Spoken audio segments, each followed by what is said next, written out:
Russell County Board. Probably did use this. Okay. I'm going to go up here to the podium so I can lean and be lazy. You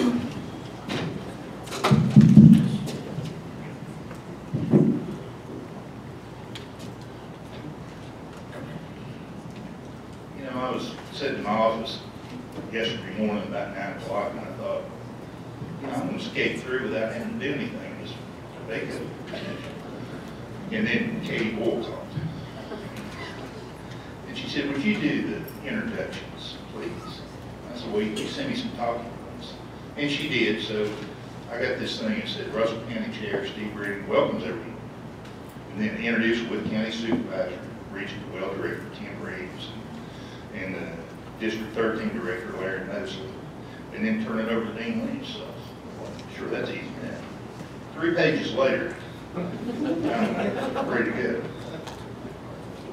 I am the chairman of Russell County Board of Supervisors. This year we have, of our 7 members, we have 6 newly elected members. So we're all reasonably green with the exception of Rebecca Dye, who is their incumbent. But I did want to welcome you to Russell County, and you know, on this beautiful autumn day, autumn arrived 10:21 this morning, so you can tell. You know, our county seal, and I don't think we have one here, but it says that Russell County is the heart of Southwest Virginia. But I want you to know one thing. You're not only in the heart of Southwest Virginia, you're in the heart of FAR, Southwest Virginia. That's F-A-R. And as you might suspect, there's a story that goes on with that. About a year ago, Lonzo Lester, County Administrator, was in Richmond for a meeting with one of the state agencies. They were talking about all the training and information sessions that had gone on throughout the state, and how great they were. And Lonzo made the comment that he didn't recall any of those being in Southwest Virginia. Well, the lady doing the presenting was quick to correct him, and she said, oh yes, we come all over Southwest Virginia. In fact, just last week we did one in Roanoke. Yeah, we know. Lonzo, quite out of character, kept quiet and didn't say anything. And he said, later on, the secretary of that particular group called him and apologized to him and said, you know, she promised him that there would be sessions later on scheduled farther down in Southwest Virginia. So, far Southwest Virginia. And we know Virginia didn't really end in Roanoke. It's an old joke, and we take no offense to it, and we told it ourselves a lot. But I'm just not really convinced that Roanoke is part of Southwest Virginia.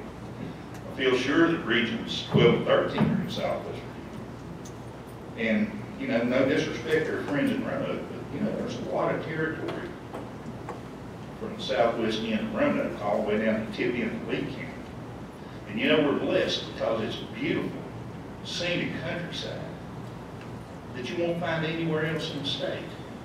And so, you know, what I've tried to do, you know, every time I have an opportunity, I stress that we live in far Southwest Virginia. Just to make that distinction and let everybody know that that's where we live without any confusion about being located a couple miles south of Roanoke. And next on my agenda was to introduce our regional directors. You know, being a new supervisor, I thought it'd be great to know a little bit about each one of them. So pull out the old computer, pull up Google, Timothy Reeves with County Supervisor. Bang, I got this nice little bio that popped in. Timothy Allen Reeves, Sr., born in Grayson County, graduated from Fayetteville Technical Institute. 1976, joined the United States Army and served 3 years of active duty with the 82nd Airborne as a paratrooper. Never understood guys that wanted to jump out of a perfectly good plane. In 1979, Reeves moved to Witt County, attended Whitwell Community College. He's married to Debbie Rosenbaum Reeves, has 2 sons, Timothy II and Robert. In '86, Tim began his law enforcement career. Currently works part-time as bailiff in Witt County. He's a member of the Bland Masonic Lodge 206, Whitwell American Legion, post number 9. Pioneer Riverton Club, and I knew when I saw his picture, I'd seen him before. And he's been a Virginia high school official for the last 20 years, and I know that's where I've seen him. Probably at the Giles camp, and Giles was beating daylights out of that. We now have, as our new school superintendent, Greg Brown, who was principal up there, but Giles was beating the daylights out of it. Tim, thank you for your service, those 3 years of service. We appreciate it.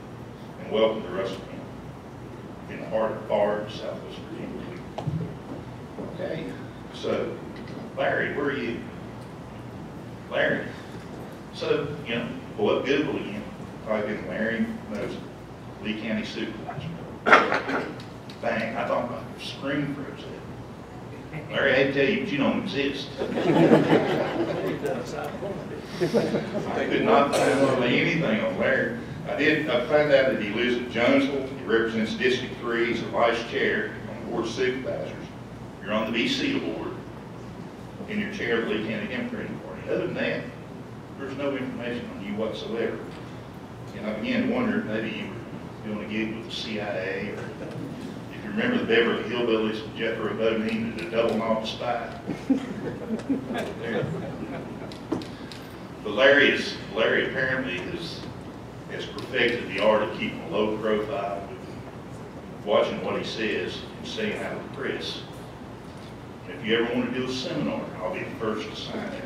And I know a lot of these other supervisors would be glad to do that as well.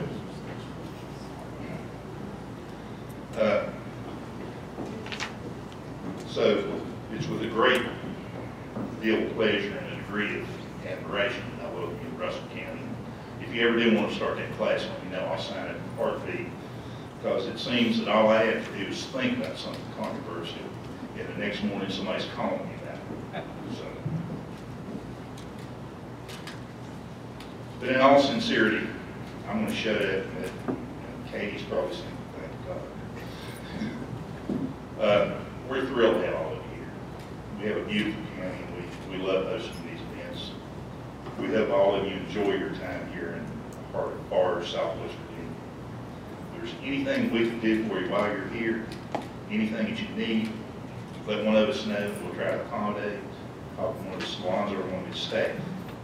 And another thing Dean asked me to do while we're beginning this is ask everybody just to stand up one by one. We'll work our way around the room. Just introduce yourself and say what area you represent. I'm going to start with Vice Chair David Eaton. David Eaton, Russell County Vice Chair. Joe. Jody Eaton, Russell County. It's David's boss. I'm Carl Ray, Russell County Board of Supervisor, District 3. Lonzo Lester, Russell County Administrator. Welcome. I'm Stacy Ely with Mountain States Helpline. I'm Tony Keck with Mountain States Helpline. Kathleen Guzzi, I'm with the Virginia Association of Counties Risk Management Programs. Michelle Jenkins, I'm the District Director for Congressman Griffin. Tyler Lester, Delegate Williams, Legislative Assistant. Vinnie Lockridge, Russell County IDA. Shannon Scott, County Administrator for Wise County. I'm Roger Sword, Vice Chairman of Russell County IDA. Becky Joy, Chairperson, Russell County IDA. Bob Atkins, Chairman, Wise County Board, Past President, Waco. J.H. Rivers, Wise County Board of Supervisors, District 3. Sim Ewing, UEA Wise.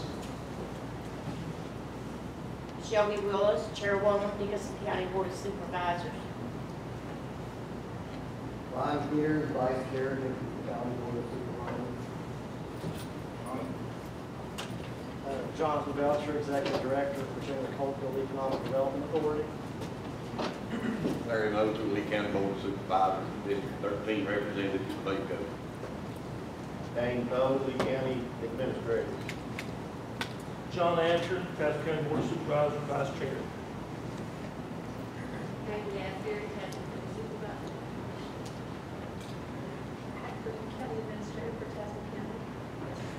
Travis Hyde, Supervisor Travis County. David Cox, County Finance Administrator for Wise County. Debbie Milton, County District. We serve the counties of Buchanan, Russell, Dixon, and Pasco. I'm Shane Palmer, talking about this land district.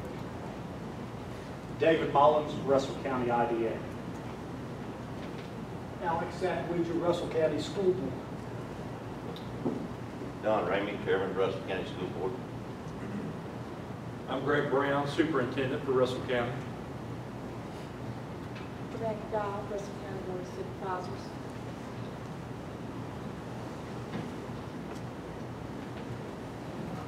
I'm Melinda Leland from Virginia Highlands Community College.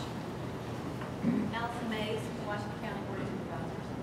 I'm Randy Pennington, Board Chairman, Washington County Board of Supervisors. Jason Berry, Washington County Administrator.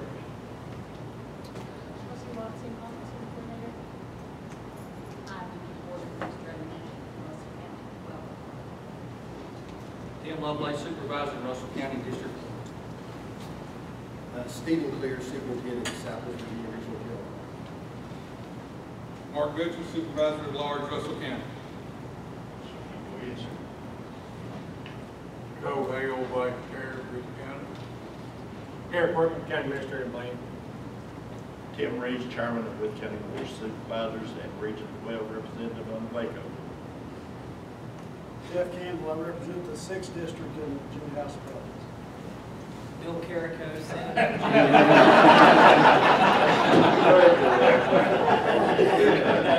Will Warfield, Virginia House of Delegates. I'm Ben Chafin, and I'm the senator here in the 38th Senate District. Terry Kilgore, District 1. And Todd Hilliard, 4th House District.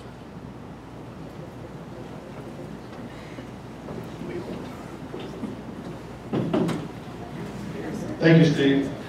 Thank you for that warm welcome and introducing everyone here. As you can see, it's a large crowd from all over Southwest Virginia.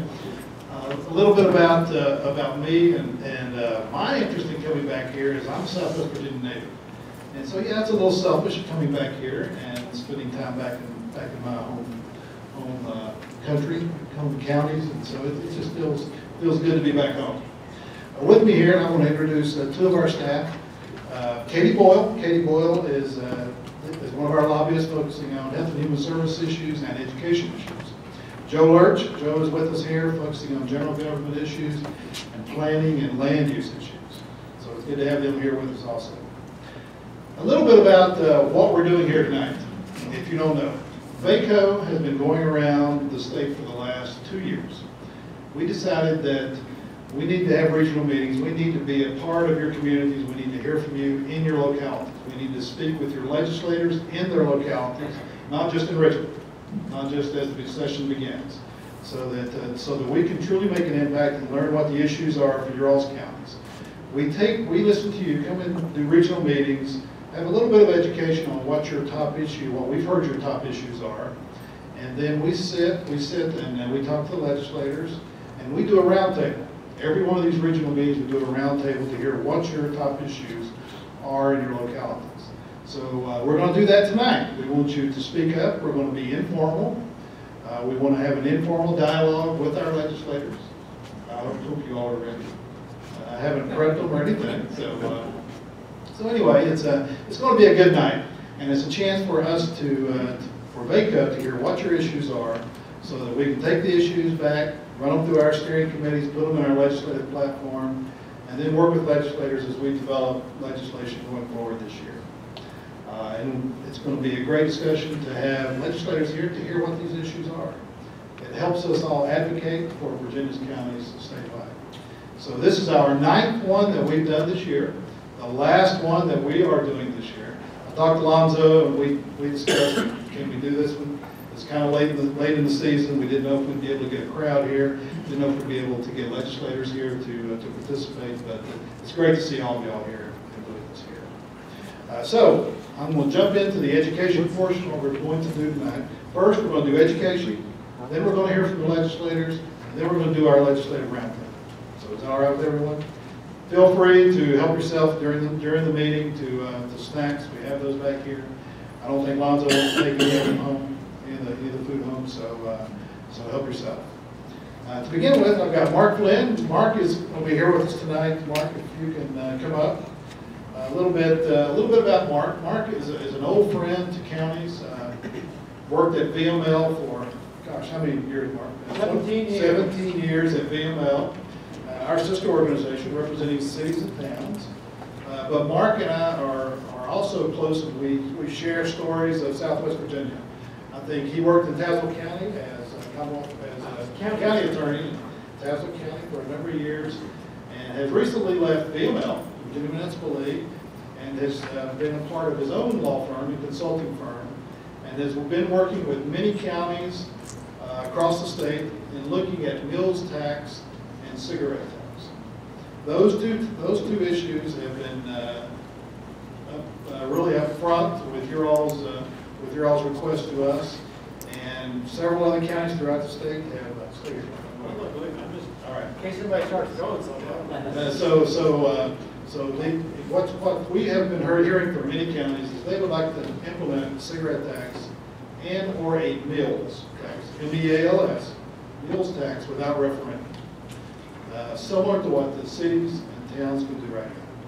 Right now in Virginia we have about 47 counties out of 95 that can implement, 48 counties out of 95 counties in the state that can implement a mills tax. Only 2 counties in the state can implement a cigarette tax, Fairfax and Arlington. So there's lots of discussion about trying to take that statewide and giving the localities and the counties the ability to raise their revenue locally. Doug Campbell, I think, had legislation in this past year to do the cigarette tax. Fell short, but we do appreciate the efforts of him and other members of Southwest Virginia in that. So to educate us a little bit on the mills tax and the cigarette tax, and talk a little bit about the coalition that we are trying to get started in this Commonwealth. Turn it over to Mark Flynn. Yeah, first of all, just a couple of things that came to mind. As Chairman Breeden talked about, for Southwest Virginia, I used to deal with that a lot as the county attorney, because we'd go to Richmond all the time to try to get VRA money, and it was a question of whether we'd get any money. And then I went to Winchester, and Al Smith was the delegate up there then, and it was just a question of how much money. And I know what it's like down here when you have to deal with Richmond. You guys know what it's like to know, like, is that in Virginia? So, and then, talking about being a small world, Pat, the county administrator, Pat worked in Tazewell County when I was there, and one of my 3 board members was J.R. Absher, and his son, who has the good taste to wear a bow tie, John Absher, is on the board now. So, it's, yeah, and I really enjoyed the years I was down here. I also represented Island Creek Coal, Eastover Mining, Central Supply. Some of y'all may have dealt with Jerry Jesse when he was running Central Supply Company. So anyway, that's sort of my background here. And I am a lobbyist. We have, I think, a pretty good lobbying firm. I'd like to think we do. I'm also an attorney. If you probably think I need treatment for this, but I'm the interim city attorney for the city of Petersburg. And the lawyers in the house know that an attorney needs to have clients who are in trouble. If your clients don't have any trouble, you don't have any work. Yeah, I know, right? And so anyway, turning to the next issue, and I'm also the county attorney for Sussex County. So anyway, I want to talk about the excise tax authority sort of generally, but focusing on cigarette and the meals tax without a referendum. But the good news when I was at VML is what the state code provides for cities and towns, and that is if a city or town has general taxing authority, which they all do, then they have just carte blanche authority to impose taxes on cigarettes, admissions, transient occupancy, and meals. You got to pass an ordinance, and have public hearing if you're increasing the tax, but beyond that, you just do it. There's no limit on tax rate. And so anyway, that has been on the books for a long time. I didn't really carve much out of this section. There have been a few times when folks wanted to amend part of that section, and I would always advise no, because if you open that door, there might be some members of the General Assembly who might want to do some improvements to it that we don't need. So anyway, as Dean talked about, for county cigarette taxes, there really isn't authority for cigarette tax in the counties unless you can get into a time machine and go back to prior to 1977. Anybody here have a time machine? I don't.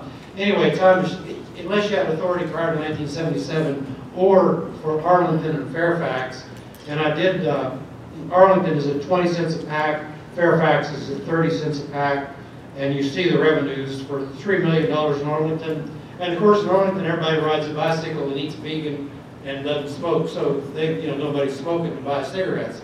And so, except for those people from Fairfax that get lost. I'm just doing that for Katie's.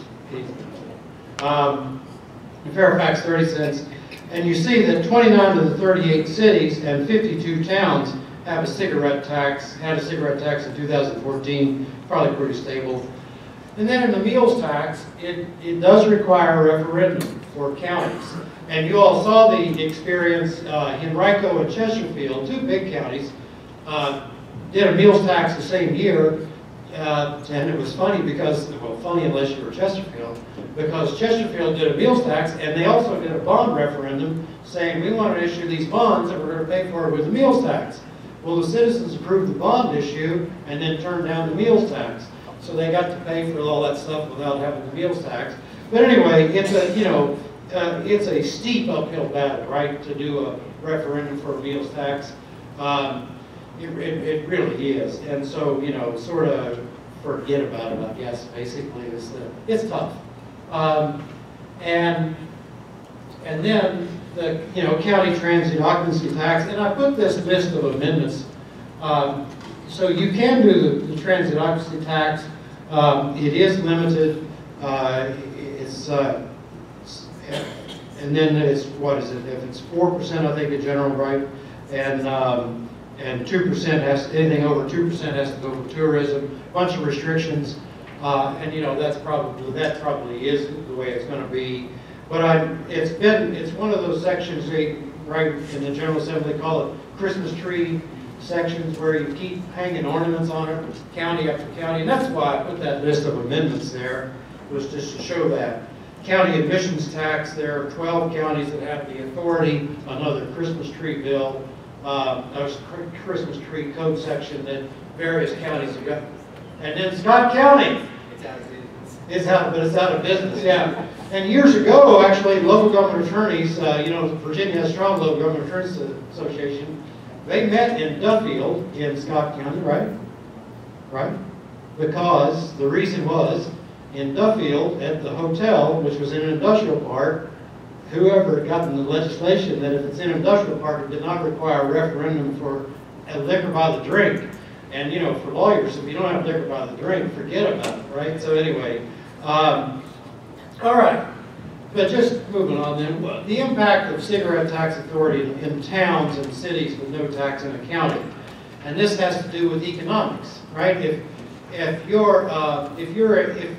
Lebanon has, and I don't know if Lebanon has it, but if Lebanon has cigarette tax, and if it was $1 a pack, say, well, if I'm a cigarette smoker, I can get in the car and drive someplace for $1. If I buy 4 or 5 packs, save $5.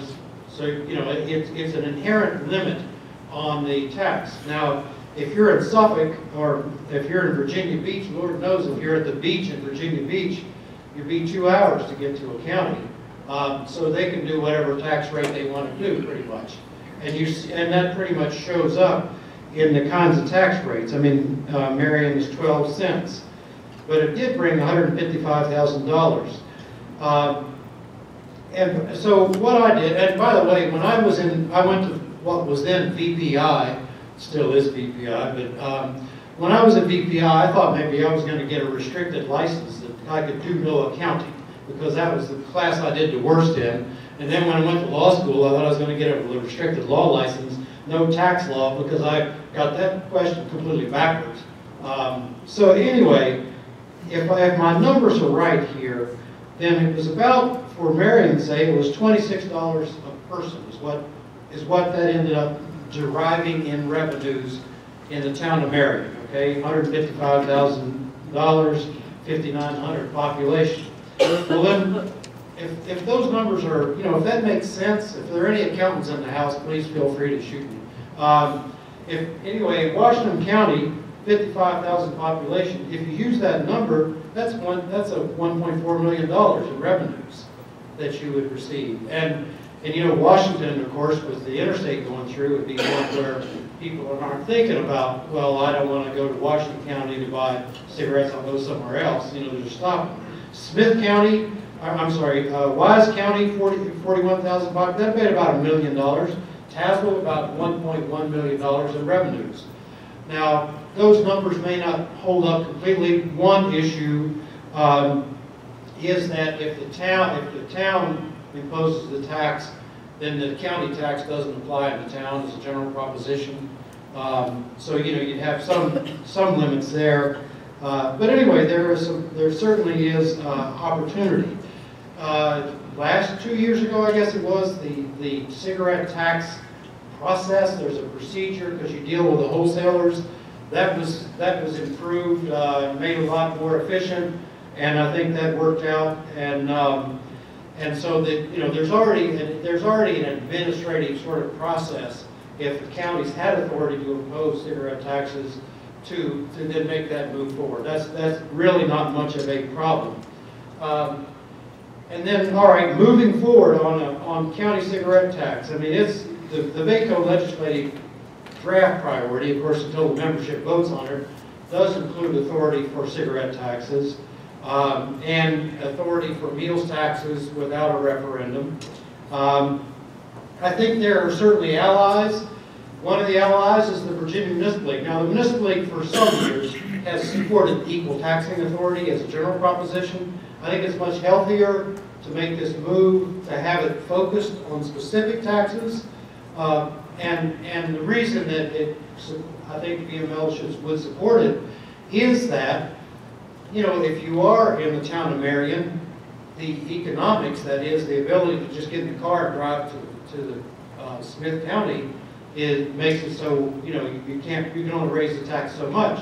Well, for VML, if the county had a tax rate, then you would remove that incentive for somebody to get in the car and drive out of town. So it would actually give a town a little bit more flexibility to increase the tax sum. Now, you know, my guess is that just with the attitude about government here, as opposed to say in Arlington or Alexandria or someplace, Alexandria would be a good example, then you know, the town council would never think about raising the tax rate to a large amount anyway. But nonetheless, I think VML would be an ally. When we had the VACO meeting at Richmond about this issue, the American Heart Association was there to support this specific thing. The Heart Association, the Cancer Society, our digital allies, and so that's sort of the picture. That's the opportunity of the kinds of monies that you might expect if you had some authority to impose a tax rate.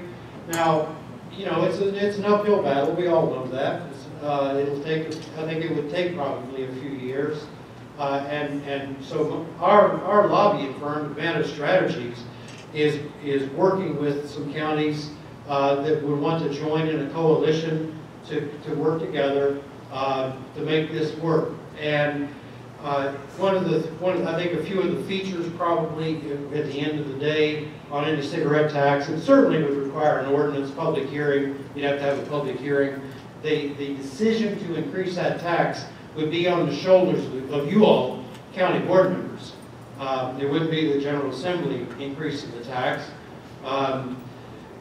And so, and I wish I could hear what these guys were saying. Of course we get blamed for it. Well, you get blamed for it anyway. Yeah, that's right. But you know, for sure it's an uphill battle. And you know, just like as I showed earlier, for transit occupancy tax in cities, towns, there's no limit on it. but in the counties, there is a limit.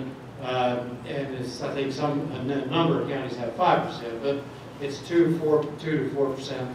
And my guess is that at the end of the day, there would be a limit in the statute, in enabling legislation.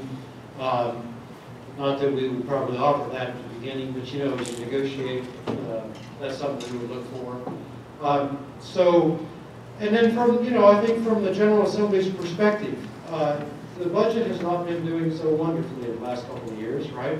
And this is yet a way to enable the General Assembly to help local governments, help counties, sort of spread the burden out for taxes. Now, as you all know, right, the biggest tax you have is your real estate tax. And you hate to keep hitting people with increase in real estate. I mean, I know you fight mightily to not increase real estate taxes. And this would be a way for localities to raise some money without having to go to the General Assembly to ask for, please send some money our way. And that, that argument might help. So I think that's where we are. It's not an easy thing to deal with, for sure. But I think, and then also on the health side of it, again, the Heart Association, Cancer Society supported, and I think there would be some support there. I think probably in any locality, if you impose a cigarette tax, you'd have some drop off in the number of people who smoke cigarettes. And that's, public health thing, that's a good thing, right?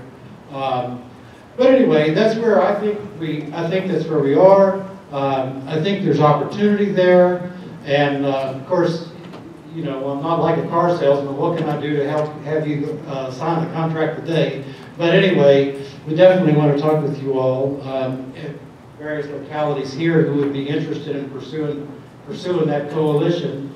And what's the reaction in the room to the idea of us having authority to do a cigarette tax from Dickinson County? From Dickinson County, I don't know if we would benefit much because we don't have many of those old-time mom and pop places that are in the county. They're already covered by a city. And correct me if I'm wrong, you said you could not tax on top of the town. Right. If a town's imposing a tax, I don't think we would have much. The other thing I was going to add, you might have allies. You might have allies with some of those coalitions and that are fighting for children because it migrates the children pretty fast. And it also sounds great in the sense that it might cover a wider spread of equalizing everyone paying tax. Yeah. Because I think there's quite a few people that are still using a lot of tobacco products. Yes, yes. Anybody else, any other thoughts about it? Our county is doing a meals tax on a referendum this year. This is our third time. It's been defeated 2 times. So we think the third time's going to be a charm for us. All right. Well, good luck with it.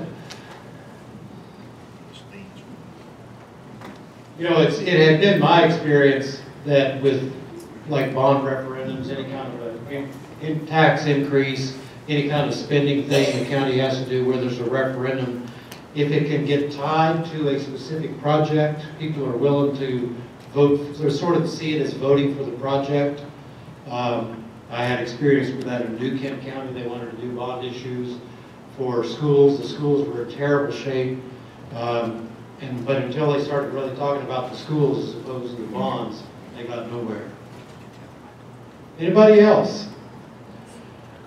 Well, good. Well, thank you for your time, and we'll see what happens with this. We'll be looking for patrons and working on this, and it's going to be a long pull. We know that.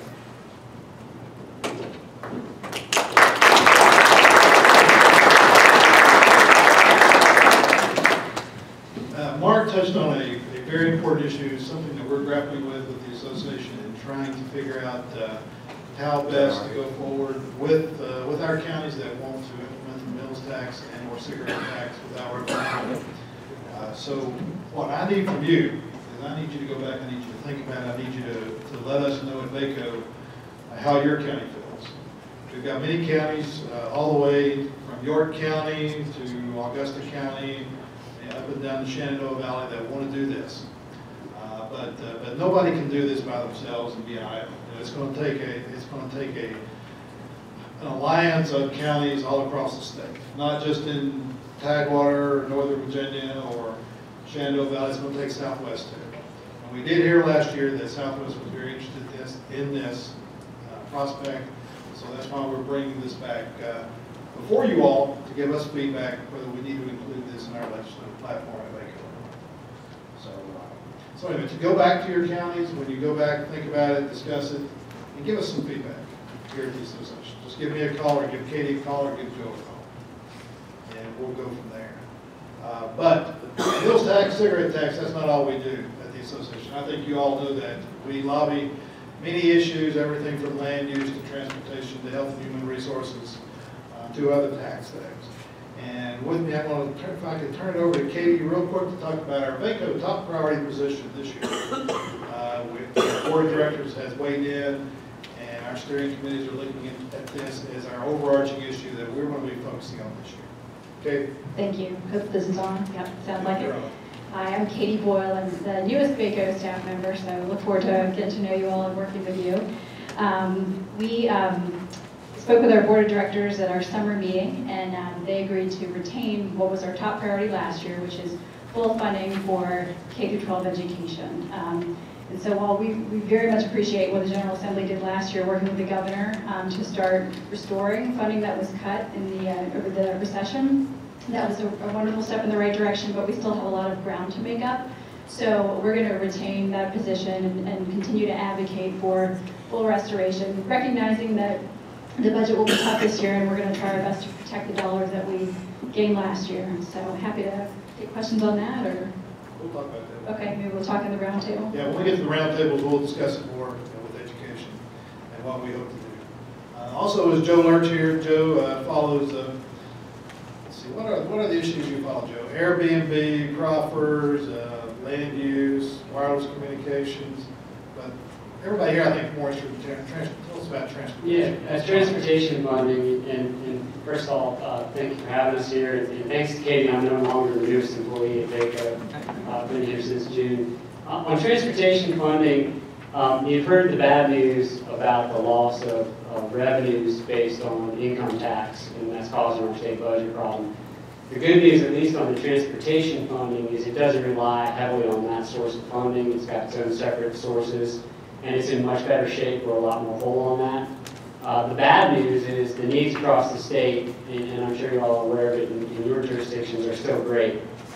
This past funding round for the grant applications under this new construction grant program was called HB2. Now you probably heard it's called Smart Scale. There were roughly about $4 billion in actual grant applications. They can only fund about $1.2 billion. They're going to be doing another grant round right now that some of you may all be applying for. The competition is going to be fierce. This is a new process for the state. This is something that is different that they've done over the past 30 to 40 years. So feedback that you can give us and some of the issues you're encountering would be great. Definitely work with your district and residency offices on working on those grant applications. One thing on transportation funding that VACO fought for during the last General Assembly, and we're going to continue to fight for, is a program that some of you all may have used called revenue sharing. And this is outside of that separate Smart Scale transportation grant program. This is where your locality can put up a dollar-for-dollar match on projects that you think are important for transportation funding, particularly for economic development. And we fought to get that fully funded at the levels that it had been currently at. And I think, Dean, that's part of our draft legislative program. So you can help us on that and communicate with your legislators. And I can, when we get to the roundtable, I can answer any questions on that. Thank you. Joe, Katie, thank you all for being our newest employees at VACO and being here tonight in Southwest, far Southwest Virginia. Let me turn now to the legislators. This is our time to hear our legislators. Come on up. I think that's probably the best way to do it, or y'all can come up and just take time. The senior legislator here.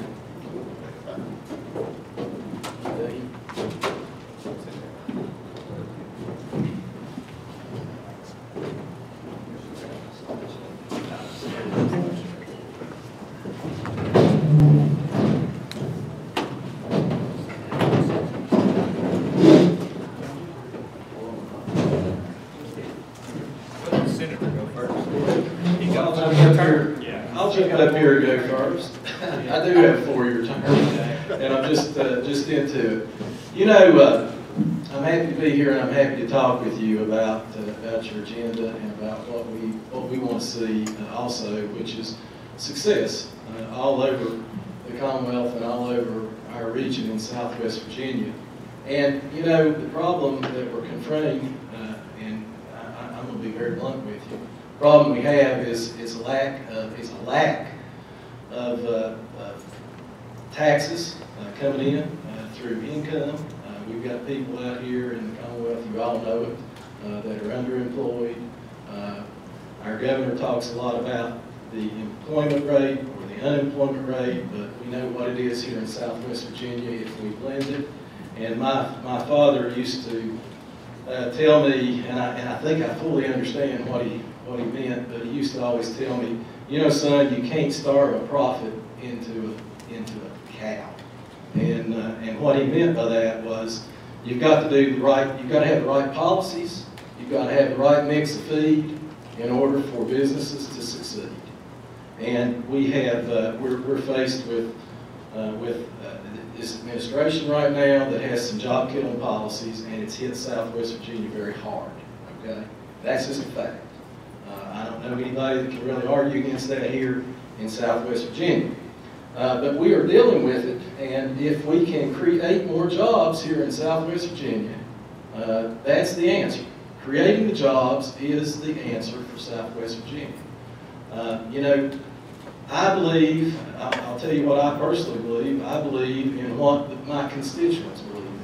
And if my constituents don't want to be taxed because of tobacco, or they don't want to be taxed because of food, then I'm not a believer in that. I'll just tell you, I'm not really a believer in that. They are the people that I am working for.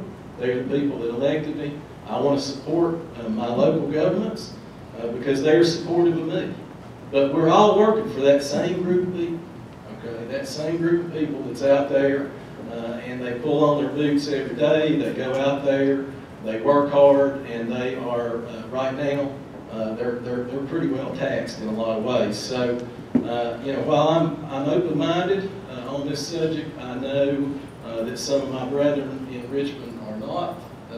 I've seen these. I've been there long enough to see some of these bills and see how they fare.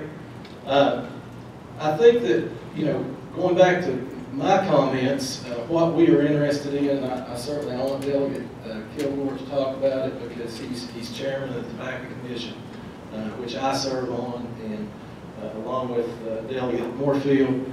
And, you know, we're interested in creating jobs here. We're interested in going at it in a direction that we haven't gone at it before, and trying to take it to another level to try to create jobs here in Southwest Virginia.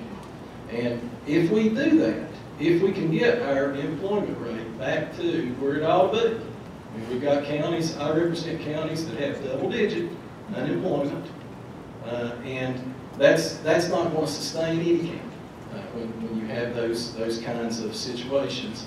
And quite honestly, we're not going to get a lot of help, you know, from we're not going to get a lot of help for the problems that we have here in Southwest Virginia from the capital. We're going to have to make the solutions ourselves.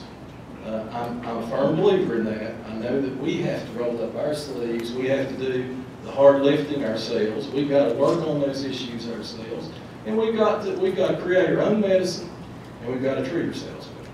That's just the way I see it. That's blunt, and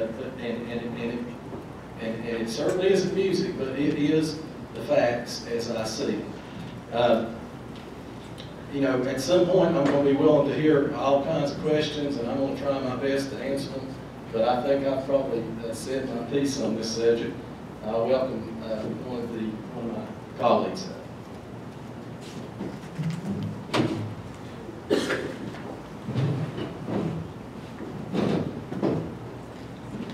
Thank you. It's good to be here. I'm not Bill Carrico, as I said earlier. I'm Will Moorfield. I know most of you in this room, and thank you all for having us this evening. And we really appreciate VACO and all of your hard work. Personally, I've had the opportunity to work with you for the past last 7 years, and you all are extremely instrumental in voicing the concerns and the opinions of local government. One of the challenges, as Senator Chapin mentioned before, is the unemployment rate in Southwest Virginia. You know, we look at various initiatives that we can take advantage of to create jobs. There's been mention of creation of new tax credits and so forth. But really what we're faced with is, as many of you know, billion-dollar budgets. Not only next year, but we anticipate we're going to be experiencing these types of budget deficits for many years to come, simply because of our dependency on the federal government and what's happening in Northern Virginia with sequestration. So in reality, Virginia is not going to improve significantly until our economy as a whole nationally improves. And of course, we've really got a lot on the line with this upcoming presidential election. Not only the president, but what party will control the Senate. We look at what's happening in the coal fields. The coal fields have never experienced such devastation. See, we've got Jonathan Belcher, who is director of the CETA with us tonight. I'm sure Jonathan can attest that the number of companies that have filed bankruptcy, gone on out of business. Buchanan County currently only has 9 active coal operations, the lowest that the county's had in decades, or if I'm not mistaken, I think in history. So we look at what's happening from a regulatory perspective, the assault on the coal industry. I read an article the other day that said that there's not a war on coal, and they were trying to base it off of market principles and not the regulatory environment. But all you have to do is go and meet individually with those companies, talk to the people that are having to deal and battle with that regulatory environment.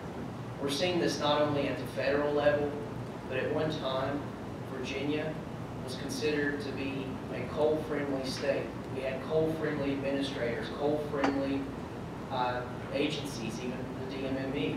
And now we're experiencing an issue with those state agencies serving more or less as an arm of the federal government and creating their own regulations at the state level. This is happening not only with the coal industry, but we're seeing new proposed regulations with the natural gas industry as well. Well bonding, making it extremely expensive to drill new wells. And when prices are already at a point where companies are not making money, when the state is coming in and placing a larger burden on them, how can you expect them to drill, therefore not creating new jobs? And we look at all the indirect jobs that are created. So I'm hopeful that over the next 2 or 3 years that we can work closer with our local elected officials in addressing substantive issues that will result in real results. Something I've noticed over the past few years, from the time that I came into office until now, is that the Southwest delegation has made a real effort to work directly with our local elected officials, because you all are the ones that are seeing this every single day. Therefore, I think it's imperative that we continue to build that relationship with you all. But I look forward to the conversation tonight, and we look forward to resolving many of these issues in the next few years.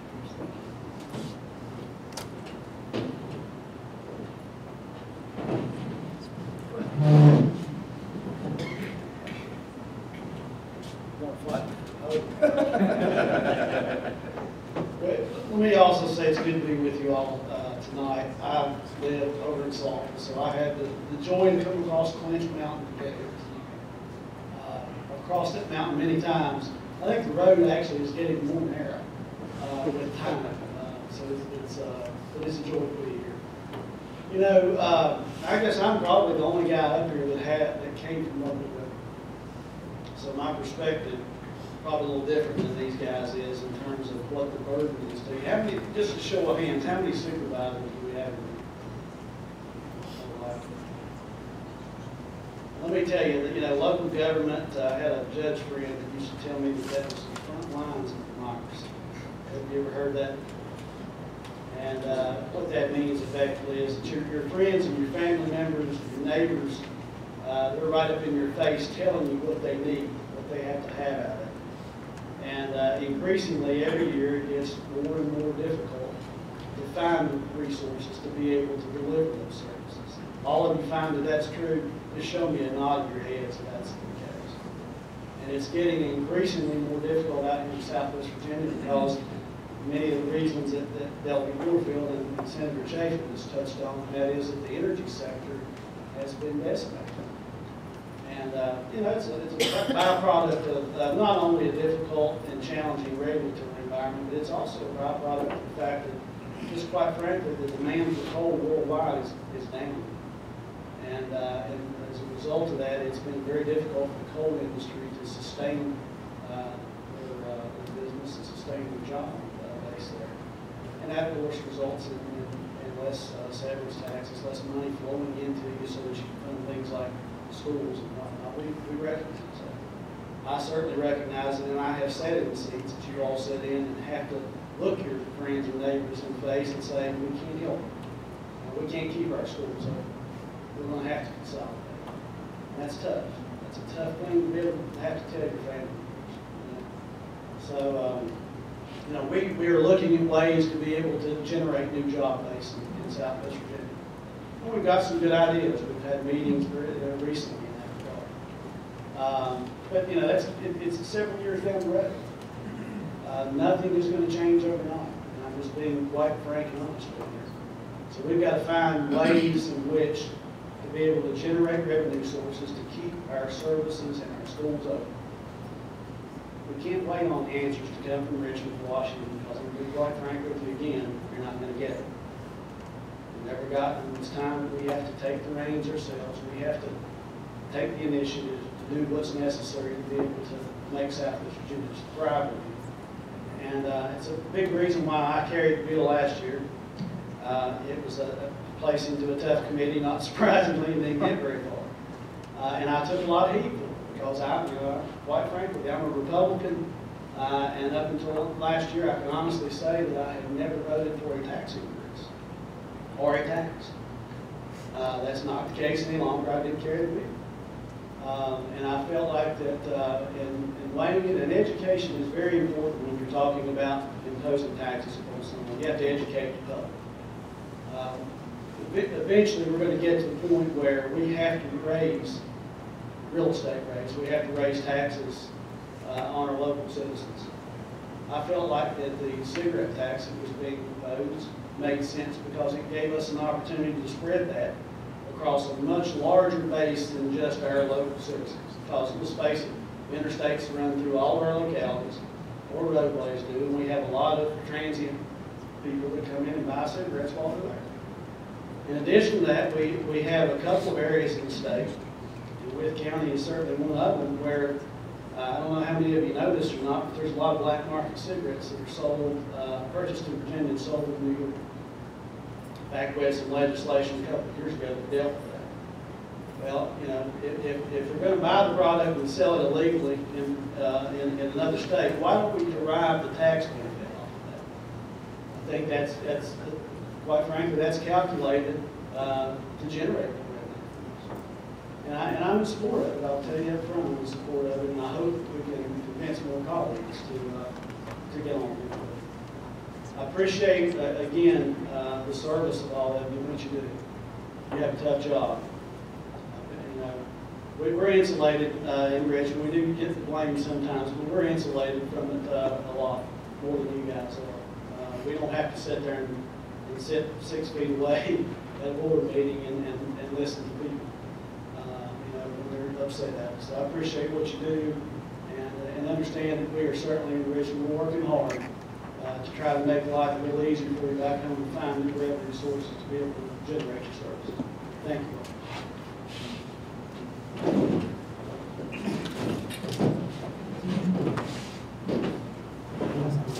Thank you all for having us here this evening. Unlike Jeff, I was not a political person before I got up here. I worked with Terry Kilgore when I was a kindergartner on his first campaign. So speaking in front of a group of people that know a lot more about county government is not something I enjoy doing, but I'm glad to be here with you guys this evening. And what I do have experience is running a business, and I know every single day what the economy here in Southwest Virginia is doing to each of us. So just like these other guys said, it's about jobs. Locally, like Will said, we've suffered from the downward push from the federal and state guidelines that are destroying our coal industry. Market trends certainly have something to do with that, but we also have to put the blame where I believe it goes. Now, you know, we are a strong people. We have strong roots, and our roots are deep, and we'll survive and we'll get through this with time. But like Jeff said, it's not going to happen overnight, and we've been meeting with everybody from investors that want to bring drones to Wise County, and to people that are interested in putting a power plant in a couple of other counties in Southwest Virginia that uses natural gas and not coal, because we've got plenty of natural gas in the ground and we're not pumping it out quickly enough. So some of the issues that we have been working on, I'm going to highlight some of those. In this past session, we worked with some oversight with BVU. I know that everybody in this room has picked up a paper and read about BVU, and Senator Carrico and Delegate O'Quinn and myself passing legislation to get some more oversight into BVU, so we don't have to pick up the paper and guess which board member is going to prison tomorrow. We've also realized that the final mile has not been implemented in our counties, and without broadband, we can't get the jobs that we need to get into our counties. So something else that we've all been reading about and working on, and Tony Keck, I'm sure will be glad to answer any questions anyone here this evening, is the hospital merger with Mountain States and Wellmont. There's still a lot of things to be worked out with that, but this delegation is making sure that Virginia is going to be represented in this merger. And I'm a Lee County native, and I certainly hope that we get our hospital back open over there. I know Terry's working really hard and is getting very, very close to getting it done. And the other thing that I'm working on this session is opioid abuse. And I'll be glad to talk to anybody about that. But we can't have industry if we don't have an employable generation. And right now, we are bordering on a generation of abusers that aren't employable, that can't pass a drug test, that we can't recruit an industry if we don't have people to work into it. So thanks again for having me here tonight, and I'll turn it over to the godfather of Southwest Virginia politics, Terry. Well, now, it's really good to be here with my friend Dean Winch. You know, 38 years ago, Dean was in the paper for other reasons. He was the fullback for Gate City high school football team. And he went on to got a college scholarship with Dean. And Dean, now I see him every day when we're in session in the General Assembly. VACO works hard for you all, and you all ought to be appreciative that they go around, they know everyone personally, they know who the legislators are, and they know that in order to get things passed or to get items heard in the General Assembly, you have to have that personal relationship with your legislator. And I know that they tell you all to make sure you go see the legislator or senator in their office to bring up what VACO would like or what your county would like. But when Senator Chapin got up here, he failed to mention, and I'll mention it for him, but Ben really worked hard to get the teachers in the state health plan. And he really worked the health care, the insurance. I know they're doing a lot of that is going on right now as far as the counties applying and getting prices and things of that nature. But Ben really did a yeoman's job this year. We really, I tried for 2 or 3 years, and it must have just taken the senator to do it. I don't know, but Ben, thank you for your hard work. But you know, there is a lot going on in Southwest Virginia, and you know, we don't have to hold our head down and say everything's so bad and everything's doom and gloom, because you know, we're a fighting bunch. We all get out here and try to fight every day, and that's why that on the Tobacco Commission this week we held back monies on the Southwest Economic Development so that we could hire marketers, a team of marketers, to go out and market Southwest Virginia. We're not getting the leads from Richmond that we should be getting from BEDD. I'll just tell it, I've always said that, and I'll keep saying that. but we're gonna hire it, we're gonna do it, we're gonna get this done. And I'm not saying anybody else is doing a bad job or anything about it, but we need people in overseas markets, we need people marketing Europe, China, other parts of Asia, need folks in Mexico even, trying to get we need our manufacturers back here in Virginia. And we believe that if we can send them out from Southwest Virginia, that we have the money that we can close deals here in Southwest Virginia, put some of your constituents and our constituents back to work, because that's what it's all about. And a lot of these issues that we're talking about today, we probably wouldn't even be talking about if we had full employment, would we? If our coal miners were running like it should be, if some of our gas was going like it should be, we'd be doing that. But Todd mentioned one thing. I believe, as chair of the Commerce and Labor Committee in the House, that it is time that we look at a gas-fired power plant in Southwest Virginia. Sort of like the Virginia City model, when we did the coal, put the power plant close to where the coal is. We need to put a power plant close to where the gas is. Now, if we do that, it's going to take some of you counties getting together and working together on a revenue sharing process on how we share revenue off of that. But I think that at the front end, that's easier than at the back end. So I'm challenging the counties to get together to work on coming up with a way to get a gas-fired power plant here in Southwest Virginia with regional cooperation. And I know that in the Linda-Wisco area and along with Dickinson County, they're already looking at a site there, a site for industrial development site there right on where the 23 and 58A come together right there near the Walmart there in Norton and Wise. And that's one way we can do it. Yes, we do have a little merger going on with healthcare. I tell you, I know more about mergers and healthcare than I need care to know about. Just to be honest with you, I'm sitting in D.C. a couple of weeks ago with the Federal Trade Commission, all these lawyers sitting around this table, and I'm sitting there with Jeff Mitchell and I made a comment. I said, at William & Mary Law School, I don't know that they taught this antitrust. I missed that class, and the lead attorney looked at me and says, well, Delegate Gilmore, I went to William & Mary, and that's where I learned this. Jeez, I put my mouth there, but anyway, with the healthcare merger, we've been really speaking with both parties, and one thing that we are going to get out of this is that the facilities are going to stay where they are, and that we're going to be able to keep the jobs. These jobs, some of these hospitals are some of your biggest employers in your counties. You know that. And they're good paying jobs. And healthcare, if this merger goes through, it'll be the 4th largest teaching hospital in the nation. And with being the 4th largest teaching hospital in the nation, and with access to all those patient files, you can really do some research and development when it comes to solving those diseases that need to be, like looking at cardiovascular, looking at some of your COPD, and some of those issues that are out there. That's something that we really, and we need to have some of that R&D happening on this side of the line too. I know these lines are supposed to be imaginary, but it helps when it's on over in Virginia.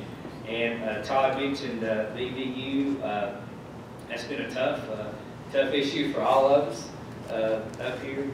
Been very tough, and now there's a purchase, a possibility of somebody purchasing it. And here's my caveat on that: whoever buys it or whoever holds on to it, they need to have the money to get it on out. Don't hold on to it if you don't have the money. And this you can quote me on this. Do not hold on to it if you do not have the money to get to that last mile. Because the federal government and the state and the Tobacco Commission, we're about out of money as it relates to technology and getting that last mile out there. So we need private dollars. I'm not saying we won't partner with you, but we need private dollars to come into the equation to get that last mile, because your people, our constituents, need that. There are a lot of people out there who want to work from home. There are a lot of people out there who want to start an internet business, want to sell stuff. Well, you know, my daughter's always selling stuff. I don't know how that works, but always selling athletic clothes and this and that on the internet. But, you know, let our people do that. But anyway, it's great to be here with you all. Thank you all for what you do, because being Todd, Jeff, and Will's right, you all are in the front lines. I go to some of those Board of Supervisors meetings, and it's tough sometimes when you don't have a lot of money, when you're trying to balance budgets, when you're trying to, you know, and $25,000 for you all is a lot of money. You go to Fairfax or Loudon. I think I saw where a penny on the real estate tax in Loudon County brings in about $6.5 million. Is that close? And a penny in Lee County is about $80,000. Is that right? So you see the big difference there. You could double your tax rate and still not get $6.5 million. All right, Dean, you got some questions, or are you going to answer all the questions? No, I was going to say don't go anywhere yet. Okay. Thank you all for being here, and thank you for your comments. I've got to say that I've worked with these gentlemen for a number of years, and these are probably some of the hardest working delegates and senators there are. They work together, they work for Southwest Virginia, work for you all. And I, you know, for BACO, I really appreciate working with you all, and you do a great job. You do a great job representing Virginia's counties. We have time for some questions. Do we have any questions? Oh.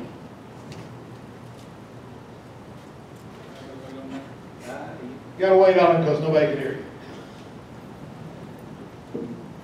More of a comment and a request. And first, I want to tell each of y'all I really do appreciate the work that you do for us. And it kind of goes right back to the previously when y'all were here, you told us about the need for us to think more regionally. And I know you're right. And Delegate Kilgore re-emphasized it again tonight.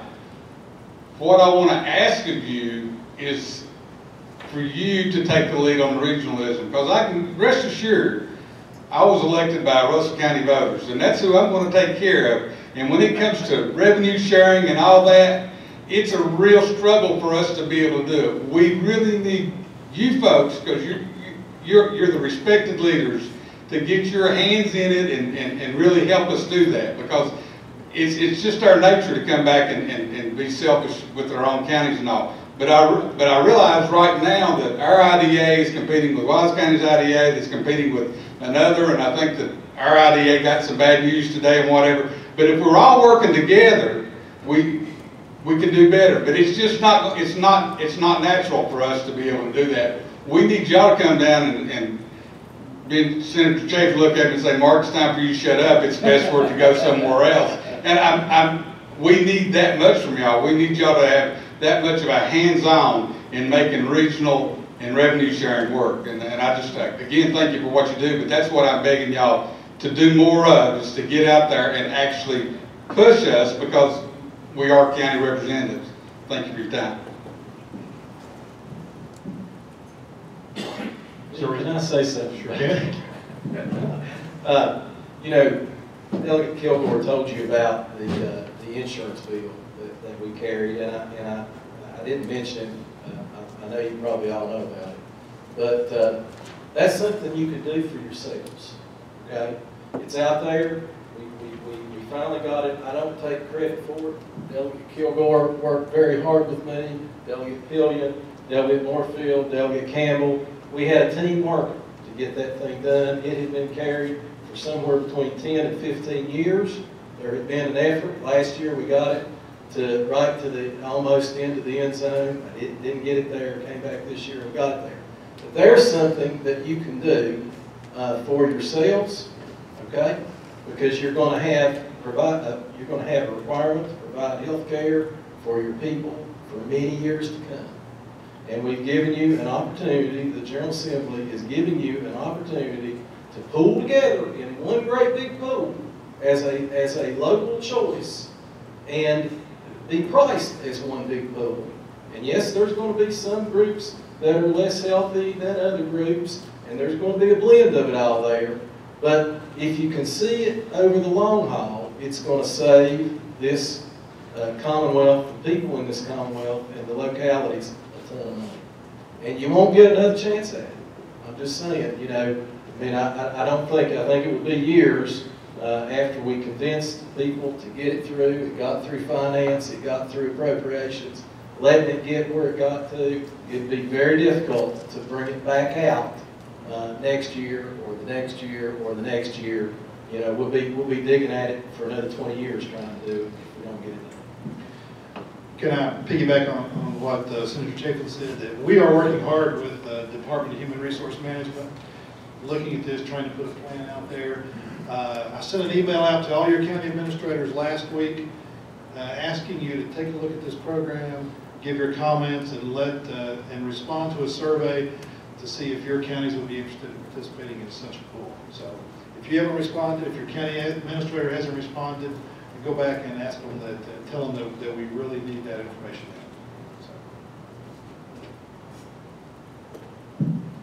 I'd like to speak to something that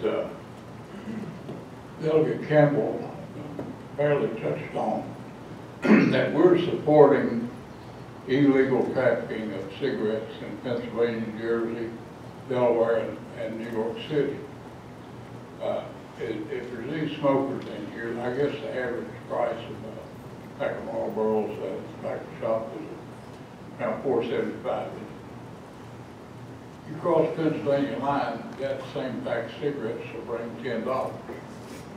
If you make it across the George Washington Bridge, it'll bring $13. We need these taxes to the Board of Supervisors to do these little things that we're not able to do for the people because the big things take all the money that we have, all the general funds. Hopefully, if you can get this through the legislature, it'll come back to the board, who's responsible for all county finances, and leave us the freedom to use it locally as we see fit. Now, for any of you who didn't understand what I said, you know, we have great resiliency in Southwest Virginia, but we generally speak what we believe and we say it straight to the face, and we use a different language than found in most parts of the country. I tried to use a program where you talk to the computer and come back, what language are you using? But we have 4 major truck stops in Witt County and 2 that are not as big, so that makes a total of 6. Each of them have a cap on how many cases, not cartons. They have a cap on how many cases the truck drivers can buy. There's a reason for that. They don't have the storage capability to store that many cigarettes. And this is sort of I understand the problem in Dixon County. I'm not encouraging you to get more people to smoke, but in most areas, say from Bristol all the way to Winchester, this is a big deal. I'm sure Shenandoah County would love to have this ability to tax because they've got the big Thomas Brook truck stop. And they're not flush with taxable real estate. It is a burden for us to go back and talk to the farmers and people that own a home and tell them that we've got to raise your taxes. We try to manage well. Chairman Reeves is a tough nut. Senator Chapin, I championed your bill in our last board meeting because I believe that we need to be in on the ground floor, at least to look at it and see where it can go. Because a penny saved adds up. Insurance companies have sort of beat us up. Ones of us in the private sector. My company, we used to pay all the insurance for everybody, family and everything. We can't do that anymore. There are very few companies in Virginia that can carry the burden of insurance. And this may be an opportunity for the counties and school divisions to do much better. Thank you.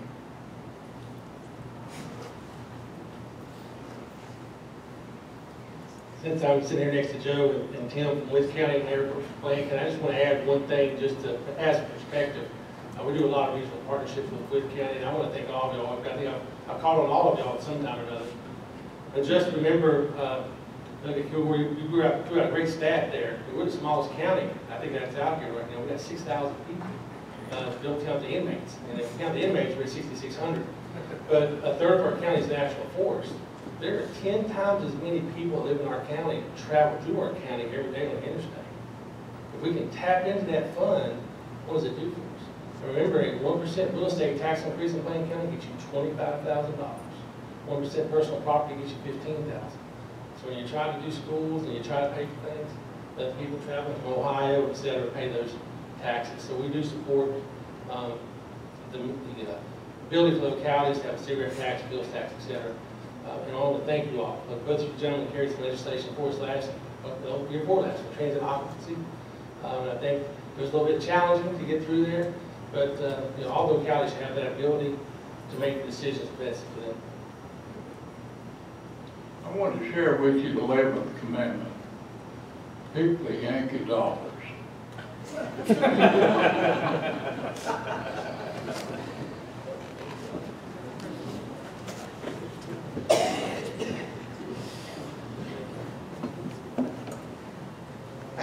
Ron Peters, Dickinson County. I just wanted to add that I've also spent a lot of time in Northern Virginia, and I've seen the gaps on the cigarettes at the gas stations and stuff. I like the idea of it. You might want to key into the cancer rate, because I think that's high for our area too. As something that I just thought of, and then I wish you could fix it so that we could tap into it, because our demographics in the county, I don't see that we would gain much, because there's not many county businesses that would be able to tax it. Want to also add something that Ben touched on. We just went through a hiring process for sanitation department. And what's interesting is we had 31 applicants for that job, with 10 of them with skill sets that far surpassed what we were looking for, because all the skill sets that our coal miners and our gas well folks possess, they're all way overqualified. But they're desperate to find something, because they finally reach the point they can't travel and keep their home where their family is at. They can't keep up and have a family life. So jobs is our #1 thing, because everything comes back to that. We appreciate anything you can do, and yeah, we need you to fight for us, because we're dying. So I'll leave it at that. Thank you.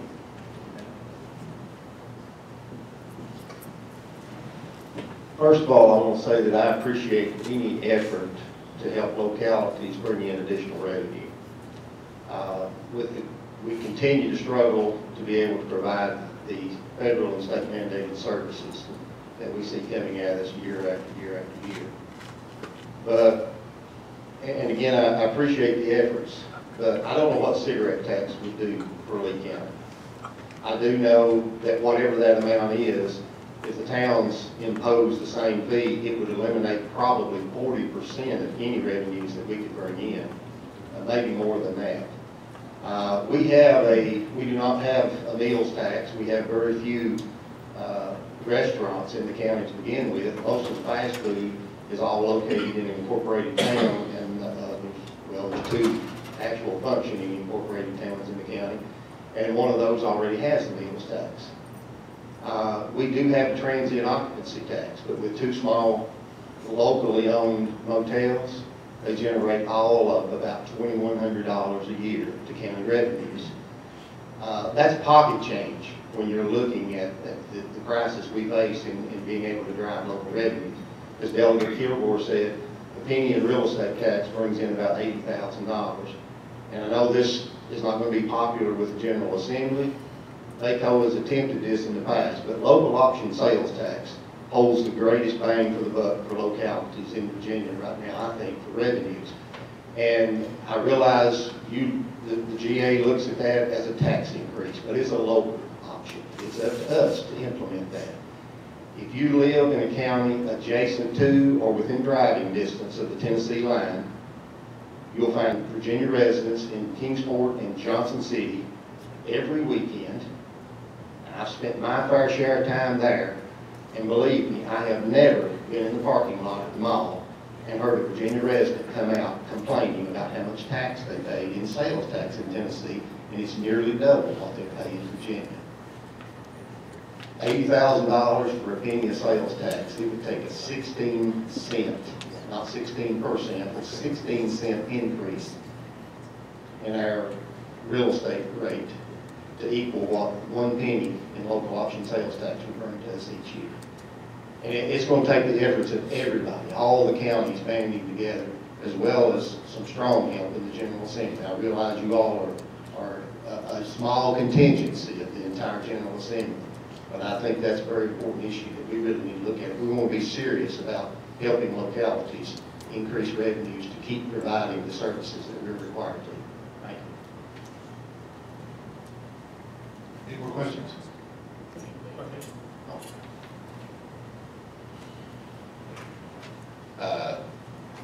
Thank you guys for coming out tonight and being here so that we can speak with you.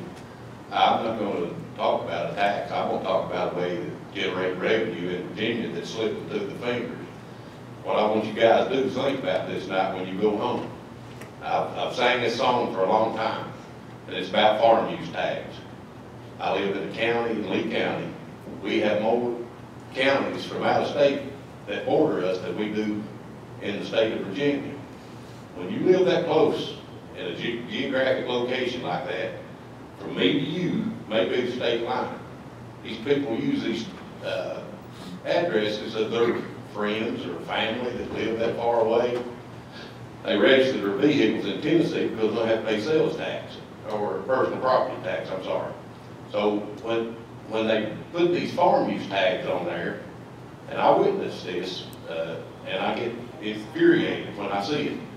I got behind a F-350 Ford diesel, one of those big fancy trucks, four-door, brand new, with the farm use tag on it. Bought in Tennessee, no sales tax paid because they said we'll tag it when we get back to our home state, Virginia. So that's revenue that the state of Virginia lost. It's revenue that the county lost. You don't get the registration fee, you don't get the tax titling fee, and we don't get the personal property tax out of it. And it's absolutely killing us. It's an epidemic in Lee County. And it's a shame when local farm stores sell more tags than the DMV. Now the solution is very simple. I don't want to do anything to hurt the farmers, but let them bring their tax returns to the DMV, sell them tags for $5, same price they pay at the farm store, and then the next year, charge them $1 for a sticker. Now this isn't just in Lee County. Mr. Reeves will tell you it's there too, and I'll tell you this. I loaded in Waynesboro one day on the way back from Richmond, and here's a Lincoln, one of these big fancy Lincolns, you know, Navigator, I'm sorry, with the farm use tag on it, sitting in front of me getting gas. And I'm on my way to church one Sunday in Panic Gap, here sits a moped with a paper farm use tag on it. But there's cars running around in Lee County with farm use. I go to the state police and I say, look, you know, you need to do something about these people, you know, they're cheating. The county and the state, they're cheating their neighbors because they're not paying their taxes. So they say, well, we write them up and the judge throws it out. I leave there, I go straight to the judge's quarters. He said, they bring them in, I'll prosecute them. So what do you do? It's a simple solution. And like I said, I don't want to do anything to hurt the farmers because they struggle anyway. But they're paying the same price at the farm store as what they could pay at the DMV and get a tag issued by the state. One tag, one time, sticker the next year. Think about that when you go to bed at night. Thanks, Larry.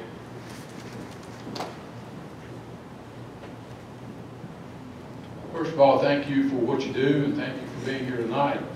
Mine would be a little bit different. I would say that if you could change legislation to allow counties and cities to advertise online public hearings versus in the newspaper, it would save thousands of dollars, and it would be, it's pretty simple to do, but we need your help to do it. And you can probably speak to that in a minute. I'm actually on the subcommittee that deals with that every single year, year after year. I mean, it's been how many years, Dean, have been working on that? So this past year, they finally sent it to a study to find out how to, because the papers don't want to give it up, of course, and the counties don't want to pay it anymore. And we're internet driven now, so they are doing a study on that, hopefully to get some outcome this session. They don't always bring things. We hope to get some positive legislation about that. I don't want to be remiss, but we also have a special guest with us tonight, Michelle Jenkins, representing Congressman Griffith. You want to say a few words? I don't think that I'm a stranger to most of you in the room. I do have to reiterate a lot of what our state legislator said, is we appreciate what you do, because it is very difficult, especially in the times that we have now, when you're faced with people and you don't have that automatic answer to solve their problem, and it's difficult. But thank you for what you do. As you know, as I hope you know, we are there to help you however we can. A lot of the issues that you deal with, sometimes it's hard to determine whether it is a federal or a state issue. And a lot of times you get into it and realize that it's a combination of both sometimes. So we are very fortunate to have our state legislators to work closely with. Morgan is in D.C. today voting. As you may have seen, we have a little appropriations issue that's coming up at the end of the month if we don't get something passed. So that's where he's at. And but I'm here if you need anything, and I'm always try to be as accessible as possible. And if it's not something that is federal in nature, I will definitely not hesitate to defer to our state legislators and work through that. Because I know a lot of what you all deal with do come from federal regulations that are passed down. And if you see those things, please identify them. I would rather hear it 10 times than not to hear about it at all. So appreciate what you all do. Dean, thank you for letting me be here.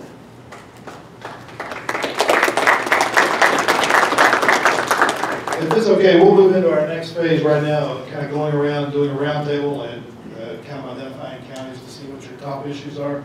Gentlemen, you all are, please, we welcome you to stay up there and listen and take notes or comment back, either one, or you can do it here, either one.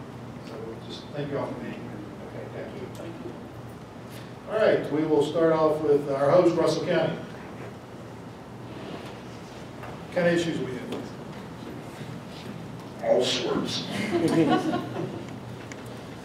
Mr. E. I know David is our vice chairman, and he'll call me about 10:30 most nights. I just pull out a legal pad and start writing, so I'm going to turn it over to him because I know I've seen him writing on the notepad here. I'll just stay seated if it's okay, but I met today with Lonzo and we were in discussion, and you know, with more economics, we have a trickle-down effect, as all of you know. And the trickle-down effect, in some cases, it really affects our education process, and it affects our school systems, it affects our county. You know, if you don't have a strong medical or strong education, you suffer greatly. And I was in me and Alonzo was talking today and trying to get some statistics on some of the things, and come to find out in Russell County today, we found out that we have 90 foster kids right now in Russell County. And I don't know if you've noticed lately, I have a 22-year-old, a 17-year-old, and a 10-year-old. So me and my wife, Jody, here, we kind of spread them out. And as I go to the schools and I pick up my children and stuff, I see a lot of grandparents picking up our kids and picking up their kids and their grandkids.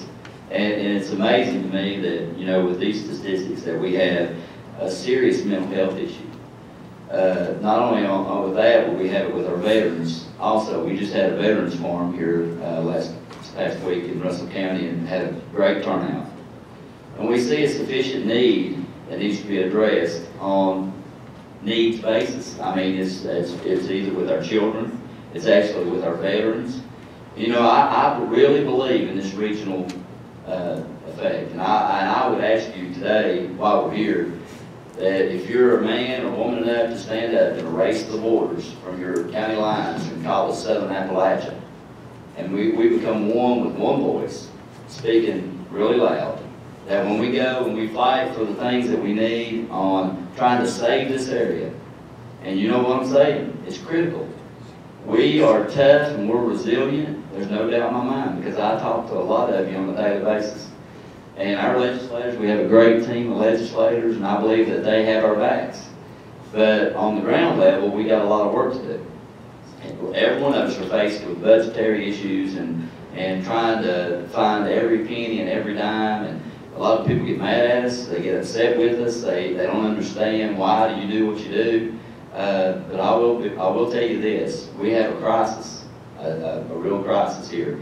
And I think a lot of it diverges from, mental health, and I think we need more resources. I would ask our legislative team to work in regards to help us to facilitate, maybe through this merger, maybe working with Mount States. I have a great relationship with Stacy and the team from our hospitals, and they have reached out to us. We need to support what we already have in our counties. And I would ask you, to kind of look beyond the political stuff, erase those boundaries also, and let's just work together. Because if we work together on this revenue sharing, I think we can pull ourselves out of this thing, and I think it will take all of us.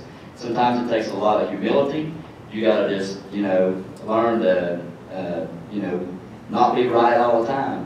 Because I'm not right all the time, and I'm usually a good listener. So I appreciate everybody that came to Russell County tonight, and like the chairman said, I think we're open for business, and just like your counties are, we'll be willing to help in any way we can. I appreciate it.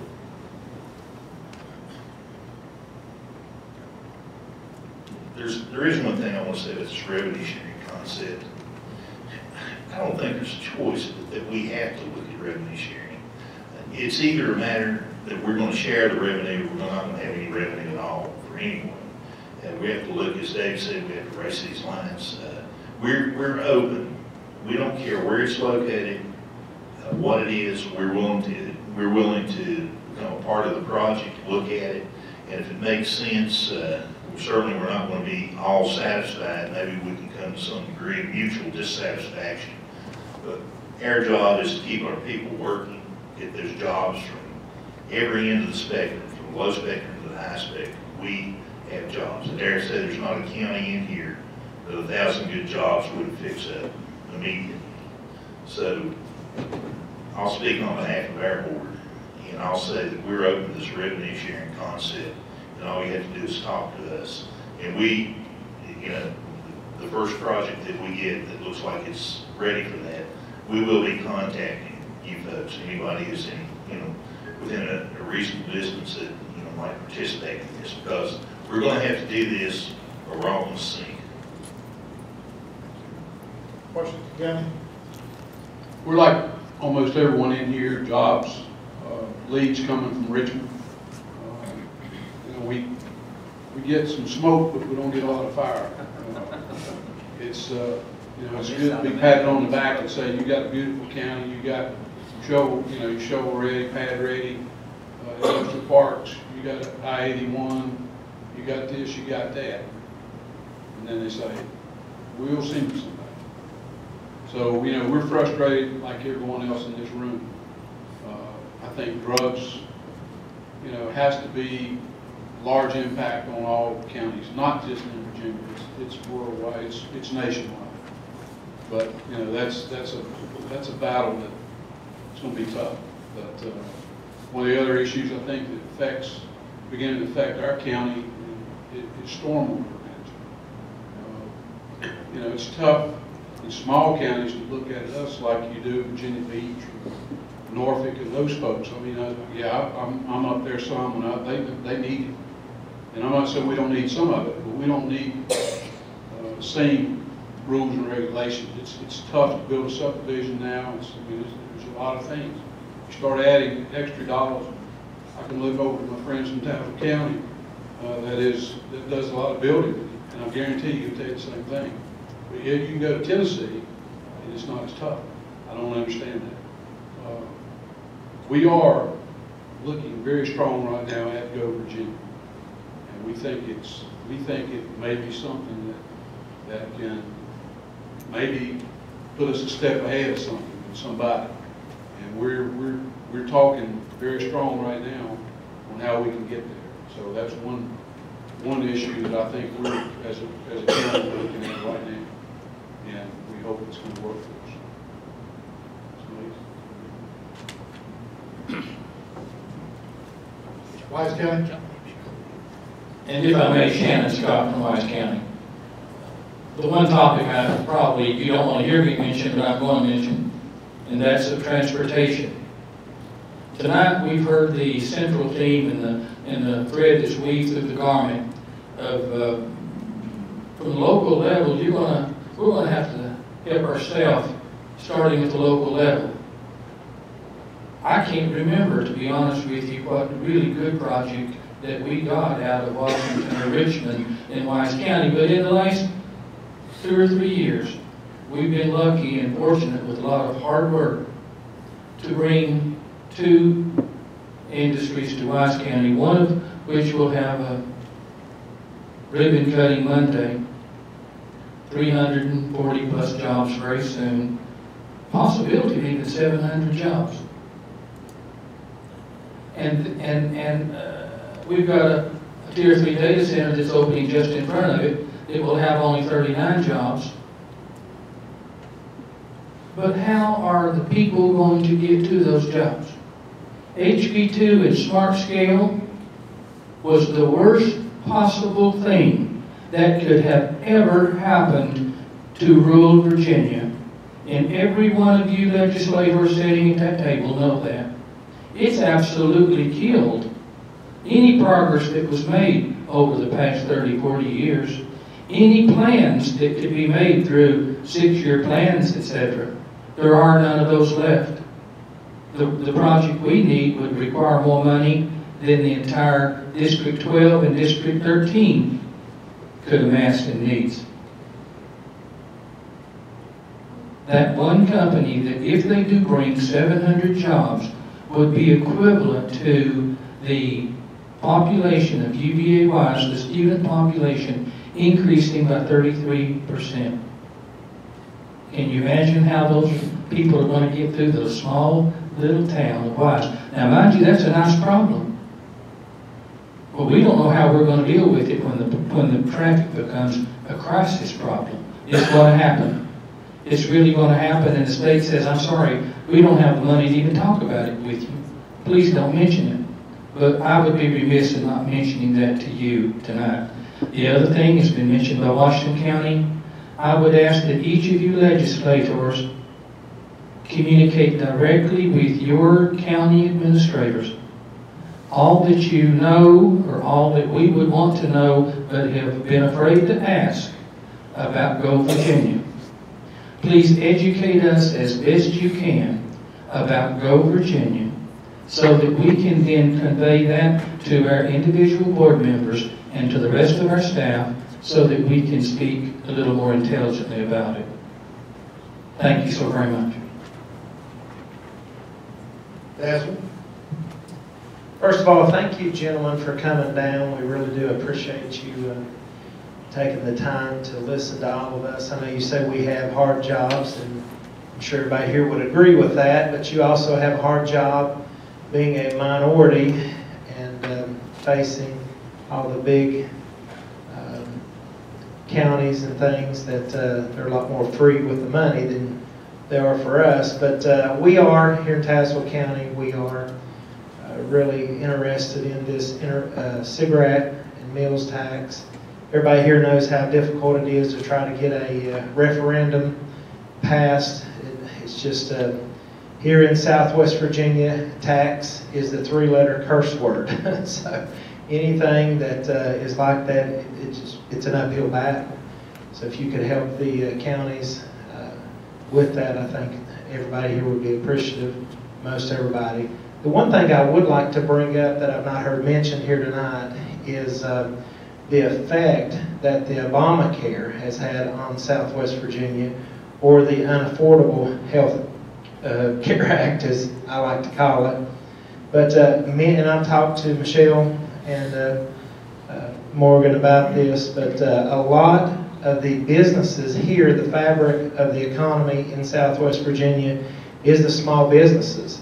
I myself have small businesses, and I bump that threshold every year. And when I talked to Morgan about this, he said that the state of Virginia actually can do something about raising the threshold from 50 employees to maybe 100 employees to designate that from a, if you have over 50 employees, that you have to have Obamacare or the Affordable Health Care Act. So I would like for you guys to look at that, because there is several small businesses that is represented in Southwest Virginia.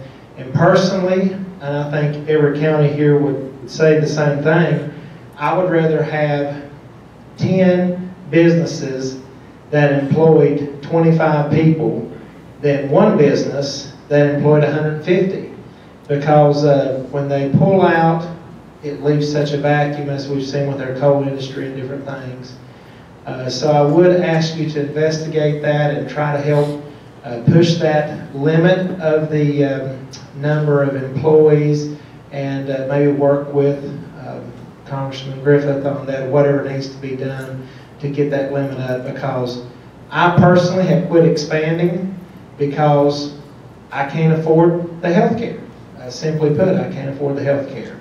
And we had another restaurant that we was going to put in Honaker. We talked to Russell County about that, and it was going to throw me over the threshold for the employees, and simply couldn't afford to do it. So if you could, I'd be glad to talk with any of you about it, and but I would appreciate some help with that, and I think the rest of the counties would too. Thank you.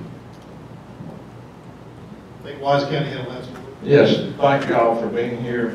Just a couple of things I'd like to add from Wise County.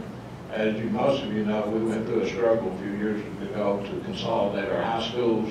We consolidated from 6 down to 3. Still an expensive burden on the Board of Supervisors. If there's anything that you could do to look at the local composite index to help us, it'd be mostly appreciated. I will say the problem with the local composite index, you get into that, it could go bad for us. Explain that one more time. I said, if you open that up, if we start to put a bill in to open that up, then we can get outvoted pretty fast, and a lot of those in Northern Virginia, where we're only paying 20% of the education costs, i.e. Fairfax County, can come in, and if they shifted it 2 or 3 points, you're talking about millions of dollars out of the state budget just to Fairfax County. So we got to be very careful on that. We may have to look at other ways of helping you other than the composite index, but that, you know, I was told early on by my mentors, William Walther, don't try to mess with that. We get a pretty good deal out of that. So, you know, it goes on a per student basis, as you know, and it's just hard to, look at. I think Dean would know what kind of food fight there would be in the General Assembly over that. Well, with the loss of jobs and with the loss of our coal severance dollars, it's getting more difficult every year to fund education. So we need some kind of help, look at something if there's some alternative. Yeah, I understand. Second point I want to bring up, I was traveling over Labor Day holiday down Interstate 75, and I saw a sign that said exit here for our Kentucky trail system. Not all of our local counties have the interstate system running through it, but if we could have some kind of signage on the interstates that says exit here for Spearhead Trails, and it wouldn't just impact Wise County, but there are several counties that would be impacted. If we could just get some signage to direct those travelers off the interstate to our local counties and our local communities, I think that would be a big help. Thank you. Dickinson County, have anything more? I'd like to say I've been on the board 9 years, and I started out with over $8 million in severance tax, and we're down to 2. It's hard to balance a budget right now. We've always picked up our garbage door-to-door free. We've had to implement a garbage fee tax in order just to survive. And also that compository index has killed us. We've gone to Mr. Chapin's office and talked to him, Senator Chapin, and it is killing us. We compare ourselves to Lee County, not that we want Lee County to have any less, but per student, we are really desperate. Our rug was pulled out from under us. Our compository index was 2013. The rug has been pulled out from under Dickinson County since 2013 with Alpha pulling out. And also, we have two high schools, or two schools, that we would like to see something done with the drug problem that we have in our county. Our county has the most death per capita of any county in Southwest Virginia, even from Roanoke down. We have the highest per capita death. We have discussed like a boot camp for one of our schools. It's 10 minutes out of town. A nice school, and we know it has to come through the legislature. And we would like for you all to consider that to help us with our problem. And we could also implement people from Wise and surrounding counties to this place if we could just get something done. We have two schools that's vacant right now because we've already consolidated. And thank you all for coming because you enlightened us on several things.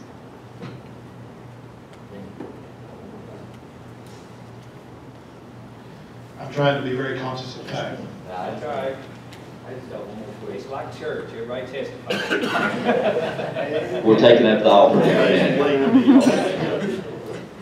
I got one more. You know, I know all the counties have revenue sharing when it comes to roads. I guess I should have left this up to Tim Lovelace. We talk about roads a lot, and our board discusses roads, but we really need the Virginia Department of Transportation to pick up the difference with the loss of co-severance tax.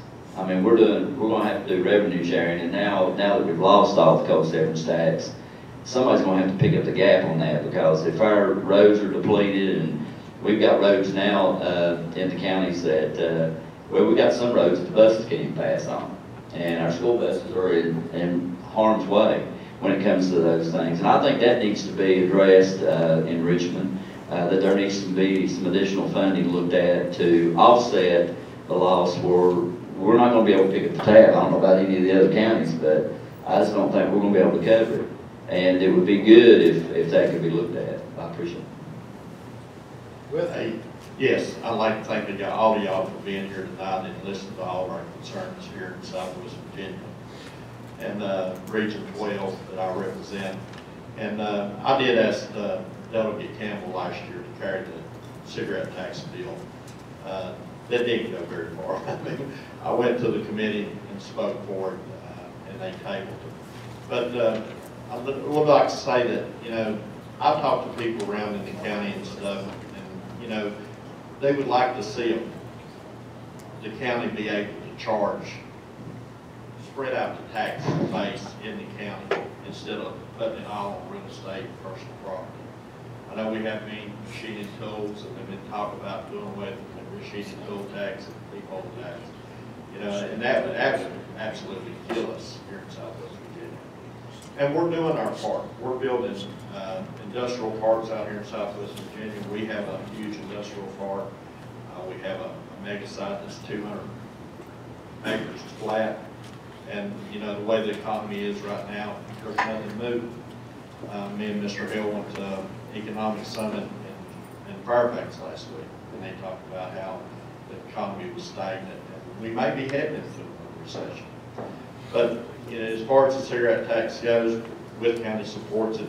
We do know that the cigarette tax would help some counties more than it would others. Wythe County definitely. We have 2 tractor and trailer loads of cigarettes a week delivered to the truck stops in Wythe County. And I would like to plug VDOT. You know, the area offices could use some more people. We get calls each and every week on road maintenance. Roads not being mowed, sides of roads not being mowed, potholes not being fixed. You know, they just don't have the people in their area offices to cover it. They just can't get out there and do all the work. And in Lee County, I do of the farm types. I mean, we even have a tractor trailer running farm types. And it is a simple fix. Let VDOT issue farm type, bring you your Schedule F on your tax farms, and I'm a farmer. I don't run no farm types, but I am a farmer, and if I want to run a farm type, they don't carry insurance, they don't have their vehicles inspected. You know, and it's a danger to people, you know, out on the road that's driving when you have an accident and somebody with a farm vehicle, they don't even have any insurance on it. But I appreciate you, Jeff, and you, Delegate Kilgore, on the Tobacco Commission, have done a lot for Southwest Virginia. The Tobacco Commission has done a lot for Southwest Virginia. And I hope we continue that. And thank you. Last word from Dickinson. Ron Peters again from Dickinson. I think I kind of covered one. I think big thing is jobs. But I wanted to thank all of you for being here, and Todd, I think another big one is what you're working. As we see our working force exit the county, we're left with those on fixed income and grandparents raising grandchildren. And I think those that stay behind that are workforce qualified regress to self-destructive behavior, the substance abuse, and that creates another big nightmare. But I'd also want to add something that I wanted to piggyback. We have no money to do revenue sharing when that severance goes away. We have none after that. And it would be nice for Dickinson County to get their first 4-lane highway. I think we're the only county in the state that doesn't have a 4-lane. Thank you. One last comment over here, Russell County, and we'll finish this up. That's it. Thank you. Tim Lovelace, Russell County. I want to thank all of y'all for being here and for everything that you do. Thank you, Dave, for mentioning the rural roads. We do need help with that if you can help us at all. Well, I'm going to follow up on something that Delegate Kilgore mentioned, and I know we all need jobs, and I think sometimes we tend to think of jobs just being in the building here in Russell County or in your county, but this is 2016, and if we could build that last mile of broadband, people could live in our county, your county, no matter where the company that they work for is located. It could be anywhere in the state, it could be anywhere in the nation, it could be anywhere in the world, and they would be here living, spending their money in our stores, paying their taxes here. And I just think we don't need to lose sight of it. It's great. Sure, we want 10 new buildings and 300 jobs in each of them, but I think sometimes we need to remember that they can live here and work elsewhere. We're still going to benefit if we can build that last mile of broadband. Thank you all for your participation. Let's thank the delegates and senators for being here with us.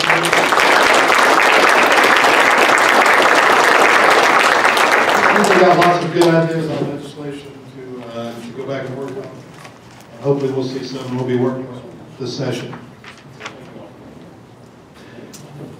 As far as we have gone through the entire program that we do with the Waco Regional Meeting, a couple people that I really want to recognize that I normally do earlier in the meeting, but I didn't get a chance to, and that's Kathleen Guzzi. Kathleen with VACORP, our Insurance Virginia Risk Management Programs. Thank you for being here and being a sponsor for this also.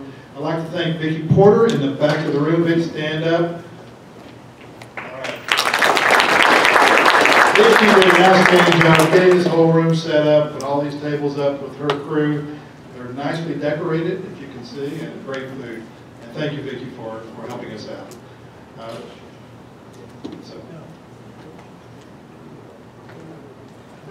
I'm sorry, I don't know your name. Thank you for Chelsea. Thank you for being here. I think she was in charge of all the sound, putting the video up, or the stick through the machine, getting in the video up. Thank you for that, along with your participation also. Lonzo, thank you, Lonzo, for helping us get this thing together, and glad we made it here for the final VACO regional meeting. With that, we're going to be around here for a little while. We'd like to talk to all of you if you got any questions, and hopefully I didn't miss the county. All right, I didn't think I did. All right, thank you all for being here for Vaco's Region 12 and 13 meeting. See you.